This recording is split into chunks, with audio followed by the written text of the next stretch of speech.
ప్రజాస్వామ్యంలో ప్రతి పట్టభద్రుడు ఓటు హక్కును వినియోగించుకోవాలని కోరారు కాంగ్రెస్ అభ్యర్థి తీన్మార్ మల్లన్న. ఎమ్మెల్సీ ఉప ఎన్నికల్లో భాగంగా ఆయన తన ఓటు హక్కును తుర్కపల్లి మండల కేంద్రంలో వినియోగించుకున్నారు. గతంలో కంటే అధికంగా ఈసారి పోలింగ్ నమోదయ్యే అవకాశం ఉందంటున్న కాంగ్రెస్ అభ్యర్థి తీన్మార్ మల్లన్నతో మా ప్రతినిధి Ashok face to face. Nalgonda, Khammam, Warangal graduate MLC ఎన్నికల పోలింగ్ ప్రశాంతంగా కొనసాగుతుంది. మొత్తం 52 మంది అభ్యర్థులు పోటీలో ఉన్నటువంటి ఈ గ్రాడ్యుయేట్ ఉప ఎన్నికలో 4,83,000 మందికి పైగా ఓటు హక్కును వినియోగించుకునే అవకాశం ఉంది. మనతో పాటు ఉన్నారు కాంగ్రెస్ పార్టీ అభ్యర్థి తీన్మార్ మల్లన్న. తన సొంత మండలం తుర్కపల్లి మండల కేంద్రంలో ఓటు హక్కు వినియోగించుకున్నారు.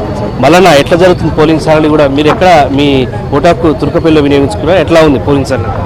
పోలింగ్ సరళి చాలా బాగుంది. నేను కొద్దిసేపటి క్రితమే తుర్కపల్లి మండలం మాదాపురంలో నా ఓటు హక్కు వినియోగించుకోవడం జరిగింది.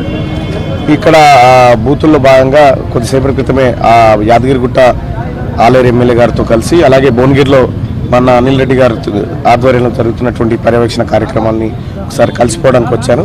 ఎక్కడ చూసినా పెద్ద ఎత్తున ఓటర్లు ముందుకొస్తూ ఉన్నారు.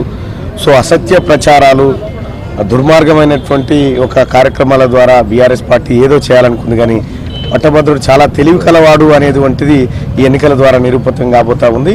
మొత్తానికి మొట్టమొదటిసారిగా ఇక్కడ వరంగల్, నల్గొండ, ఖమ్మం పట్టభద్రుల ఉప ఎన్నిక ఏదైతుందో ఈ ఉప ఎన్నికలో కాంగ్రెస్ పార్టీ ఆత్మగౌరవం నిలబడబోతా ఉంది, పట్టభద్రుల ఆత్మగౌరవం కూడా నిలబడబోతా ఉంది. అంటే గత ఎన్నికలకు ఎన్రోల్మెంట్ ఎక్కువ చేసారు పార్టీలన్నీ కూడా, ఈసారి పెద్దగా పట్టించుకోలేదని ఉంది కదా. దానికి తోడు రూరల్ బ్యాక్గ్రౌండ్ అంటే ఖమ్మం, భద్రాద్రి, కొత్తగూడెం ఆ ఏరియాలో పోలింగ్ శాతం తక్కువవుతుంది అన్నటువంటి సమాచారం ఉందా? ఎట్లా ఉంది? లేదు, ఎక్కడ చూసినా పోలింగ్ ఇప్పుడు నేను సర్లీ దాదాపు 3 జిల్లాల రిపోర్టు ఫస్ట్ అవర్ రిపోర్ట్ తీసుకుంటే చాలా అద్భుతంగా ఉంది. సో ఇక్కడ కూడా భువనగిరిలో కూడా చాలా అద్భుతమైనటువంటి చైతన్యం ఉంది. దట్టు మెయిన్గా ఏంటంటే నేను ఈ భువనగిరి లోకల్లో చదువుకోవడం అన్న అనిల్ రెడ్డి గారి సారథ్యంలో ఇక్కడ పకడ్బందీగా జరుగుతూ ఉంది. ఎక్కడ కూడా ఏ లోటుపాటు లేకుండా పట్టభద్రులంతా ముందుకు వస్తూ ఉన్నారు. మీరు చాలామంది ప్రజలు ఇంక్లూడింగ్ బీఆర్ఎస్ వాళ్ళే ఫోన్ చేసి అన్న కంగ్రాచులేషన్స్ అని చెప్తా ఉన్నారు.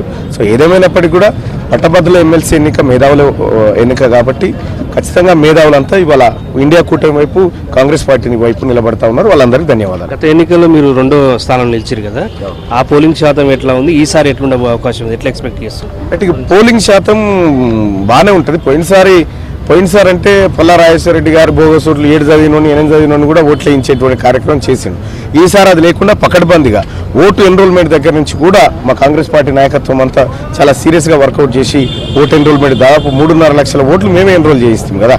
ఎన్రోల్ చేయించి తద్వారా వాళ్ళకి ఓటును చైతన్యపరుస్తూ వాళ్ళకి ఎప్పటికప్పుడు సమాచారం చేరవేస్తూ వరంగల్, నల్గొండ, ఖమ్మం పట్టభద్రుల ఎమ్మెల్సీ స్థానం పట్టభద్రులు వాళ్ళే విజయం సాధించబోతా ఉన్నారు. వాళ్ళందరి ఆశయాల మేరకు పనిచేయబోతా ఉన్నారు.